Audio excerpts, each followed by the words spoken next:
Have you ever met someone who's extremely fluent, has a very high flown vocabulary, yet fails to connect to people? Today, I want to talk about one of the most trending skills on social media, that is soft skills, of which communication skill is an integral part of. I don't know whether it is the colonial legacy or the inferiority complex that is somewhere ingrained in us. We often mistake fluency and impressive vocabulary for communication skill. And if we fumble or take a pause, we immediately disqualify ourselves as a good speaker. See, communication is a word which has been derived from a Latin word, communis and communicare.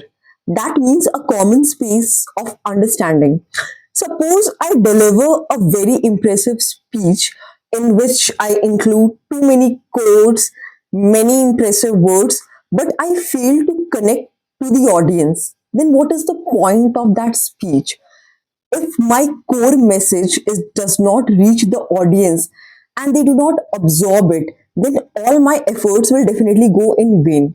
That does not mean that I am discarding the importance of vocabulary. Good stock of words, it's like bricks. The more you have, the better house you can build.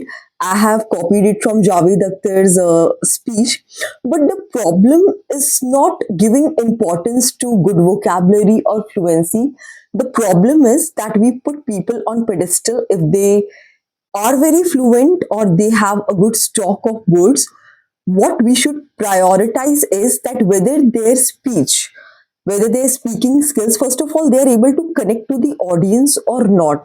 So the jokes that they are cracking, the humor in their message, the pause, the silence, the expression of their eyes, all these things collectively play a very integral part of communication skill.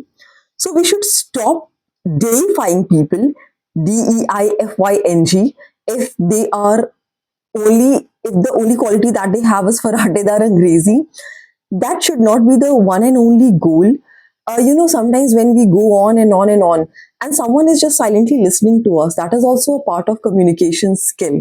So these are the things I wanted to talk about. Secondly, I watch a lot of interviews and documentary, and I see people, the native English speakers, talking, and they do not refrain from fumbling. If they have fumbled or if they have taken a pause, they don't treat it as a sin. They don't disqualify themselves as a native English speaker. It does not happen in their case. So I don't understand that why do we take so much unnecessary burden of accent and being extremely fluent even at the cost of the core content message. I always fail to understand it. Secondly, accent takes up a lot of our energy, and sometimes people, when they speak in Hindi and then they when they speak in English, you can find that they are putting a lot of effort which is really not required. I mean, when the native English speakers, when they speak in Hindi, they do not try to adapt to our accent. So why should we give them so much of importance? Like, isn't it good enough that we have mastered their grammar, vocabulary, syntax, and many other things? So this is what I something that I really wanted to talk about, and I would love to know your views on this topic. What is communication skill according to you? For me, it's the simplicity of the message, but not at the cost of poetic vocabulary, like the way Gulzar used the word gulposh in his famous song Chaya Chaya. That is very much required, right?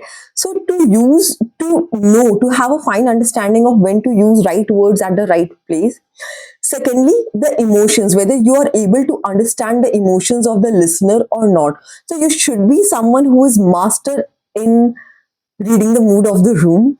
And the third and the most important point is that whatever I have said, it's not only important that the other person has listened to me attentively, but whether the message has remained with them after many weeks or many months or maybe many years or not.